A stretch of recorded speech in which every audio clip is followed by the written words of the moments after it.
Who benefited under Mnangagwa and why fear change? Sanapina mashoko vakomana panapa vakuya vachianalyza zviri kuitika munyika yeZimbabwe.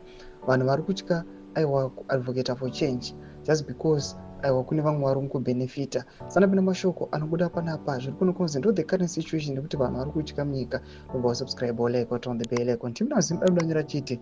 Zimbabwe's political landscape is once again in the spotlight. As President Mnangagwa, his family rebuffed calls from members of his ruling party to extend his time in office beyond the 2028 term limit. His assertion that he will step down when his current term ends highlights not only a commitment to constitutionalism, but also exposes the underlying dynamics of power and privilege in the law nation. As these discussions unfold, it becomes evident that those clamoring for an extension have vested interests that drive their demands. Since coming to the presidency in 2017, Mnangagwa has faced numerous challenges, both domestically and internationally. His leadership has been characterized by attempts to stabilize an economy that has suffered from hyperinflation, corruption, and a lack of foreign direct investment. Despite these challenges, he has managed to maintain a loyal base within the Zimbabwe African Nation Union Patriotic Fund, Zanu PF, the ruling party. Recently, however, some party officials have pushed for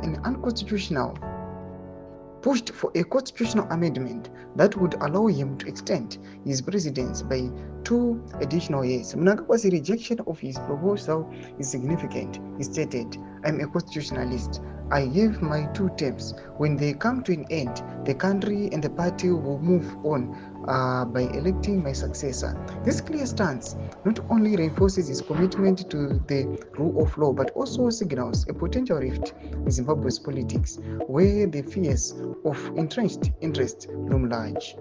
Those advocating for his extended tenure are often those who have benefited from his administration.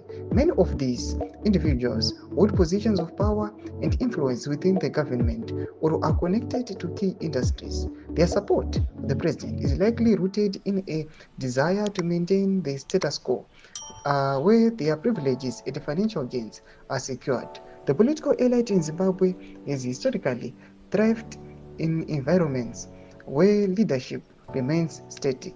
Stability in their eyes translates into continuity of policies that favor them to be through lucrative contracts, preferential treatment in business dealings, or protection from legal repercussions.